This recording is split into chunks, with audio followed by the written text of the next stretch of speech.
do my show, and that will be everybody connected to the name: Whitmore, Pollard, Turner, Battle, Cotton, Harper, Bailey, Chris, Lansdowne, Liggins, Duncan, and of course me, my mother, my fathers, my brothers, my sisters, not my father, brothers and sisters. We are the Williams clan. We are in the building.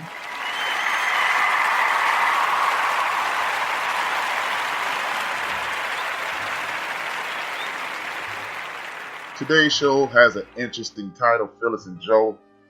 Something personal to me. I had a conversation with them. They inspired me yesterday. Therefore, title of the show is that this episode will be dedicated to Phyills Joe.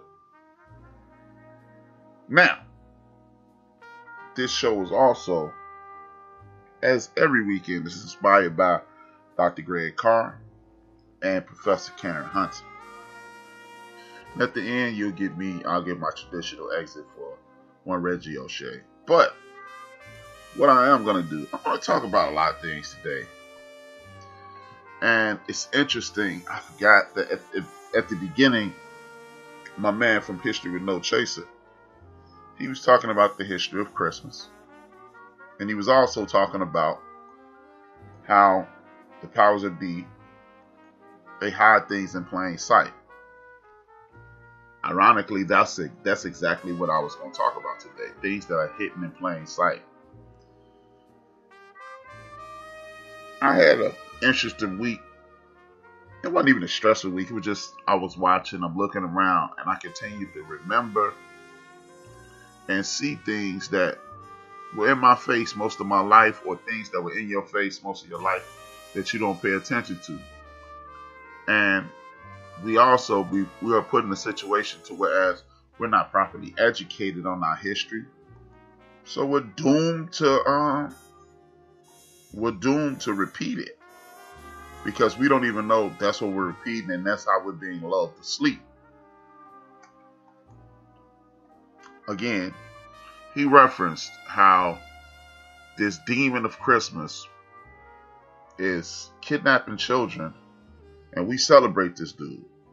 We celebrate him, and it's like, hey, yeah, Santa Claus, and we want him to bring our kids this and that. And then if we take a look into the actual character that we're representing, we would knock it off.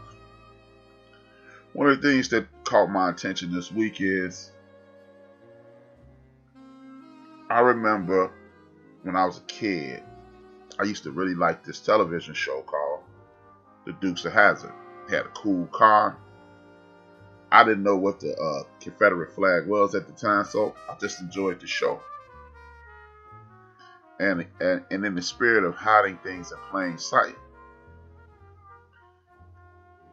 I'm looking at the dude who was the bad guy, so to speak, on the show. He was the guy who, quote unquote, wore the black hat.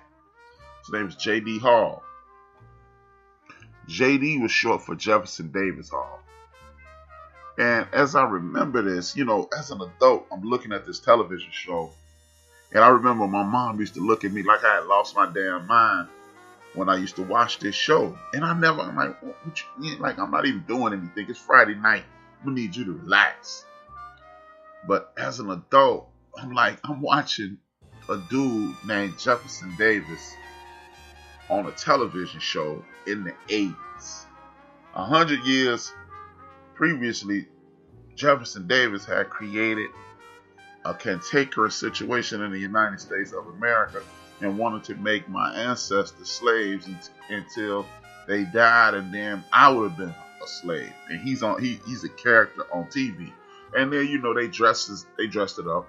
I call him J.D. Hall, which is even more insulting, because I'm not gonna look it up. But again, no, you're not gonna look it up, because they catering this to a kid with a Confederate flag and a cool little car, and all. As a kid, all you know is a cool car. They got a cool horn, which is the Rebel battle horn. This whole concept is an insult to your heritage. But the true insult is they hide the truth in plain sight. they use these characters to indoctrinate you into slavery, so to speak, or indoctrinate you into a way of thinking. One of the unique aspects of the show was Jefferson Davis Hogg, or J.D. Hogg on the show, had a twin brother who was supposed to be a good guy. His name was Abraham Lincoln Hogg. But again, you're taught about the Confederacy existed. You're not taught about what the Confederacy was. Oh, they wanted slavery and these people didn't. And you hate them like us. They really the magician pulling a rabbit out of a hat at the end of the day. So you got J.D. Hogg at odds with his brother Jefferson Davis. I go down a rabbit hole, and again, they're painting this guy Jefferson Davis, who was a person who enslaved our ancestors, because he's not a slave owner, because you're not a slave. And you're not a descendant of a slave, you're a descendant of a person who was enslaved. Verbiage means a lot. How you say something means a lot. But the history books tried to frame this dude, Abraham Lincoln Hogg, as a good guy. Well, the show framed Abraham Lincoln as the good brother of J.D. Hogg. Abraham Lincoln Hogg is a facsimile of a guy named Ben Davis, which is Jefferson Davis's brother. Jefferson Davis's brother is a dude who the history books try to frame as a good guy as well. Wrong again, people. Because Ben Davis wasn't a brutal enslaver. That's all he wasn't. He was the guy who would beat the hell out of his slaves. He wouldn't beat them into submission. But if you ask me, Ben Davis, Jefferson Davis's brother, set us up for the issues that we have right now. One of the issues that we have right now in our community. And the reason I say that is this. Ben Davis had people on the plantation, had brothers and sisters on the plantation. One of the brothers on his plantation actually owned his own store. You hear me? He owned his own store. And he was able to buy and sell goods to the other enslaved folks. And he was a big deal. It was like, hey man, you got your own deal. You're like, wow. But that's a farce. That's a farce. He didn't really have his own deal. Did he own his own store? Did he pay his way? Yes, he did. Yes, he did. But it created classism. And it creates this falsehood, and this sense of security that this person who has enslaved you actually respects you. And a lot of the overseers of that time and the people who used to run roughshod over the plantations didn't want to work for Jefferson Davis because, according to them, he was treating the black people too humane, which is problematic in itself. But what he was doing was being the devil that he was. And why I call him a devil? Because the greatest trick ever played by the devil was to make you think he didn't exist.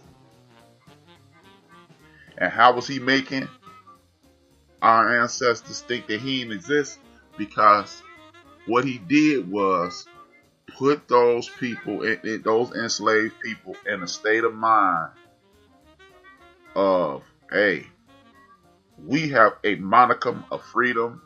He's treating us like human beings. But he wasn't. He really wasn't. Because this is what he would do. Let's just say you were one of the enslaved people on a plantation, and this actually happened. They had situations in which you would steal something from his store. They wouldn't take you to the overseer, so the overseers would beat the hell out of you. What they would do is put you in a situation to whereas they would hold basically a kangaroo court, and they would punish you.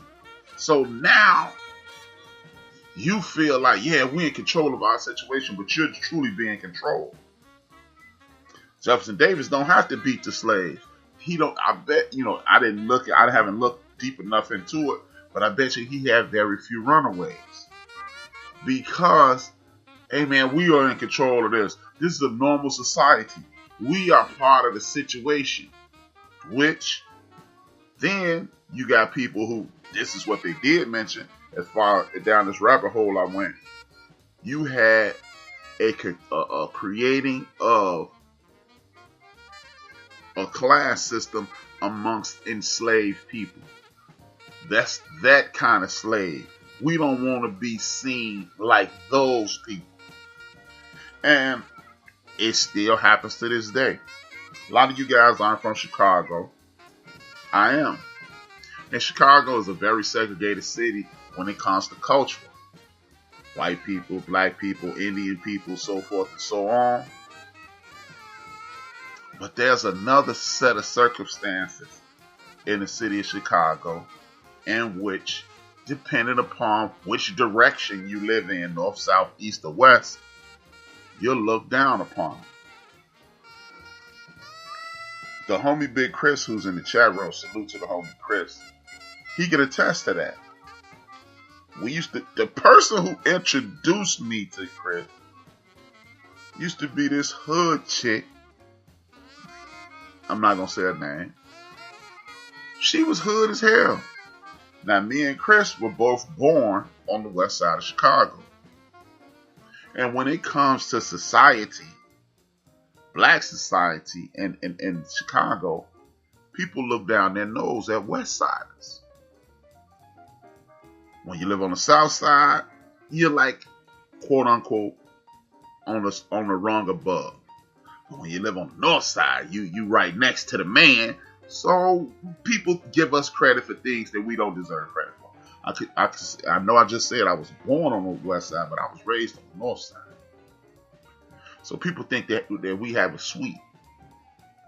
So I was talking to this young lady one day, waiting on me and Big Chris used to go to lunch together every day. So she was talking down about the west side. And I was like, hey, Joy, you do understand people think you're from the west side. And she was like, no, they don't. And she was acting as if, and I just said her name, but she was acting as if that was a bad thing. So Chris walks up. And I said, hey, the next person that walks past, we're going to ask. Just so happened to be Chris. I said, Chris, where's she from? And he said, she from the west side like us, right?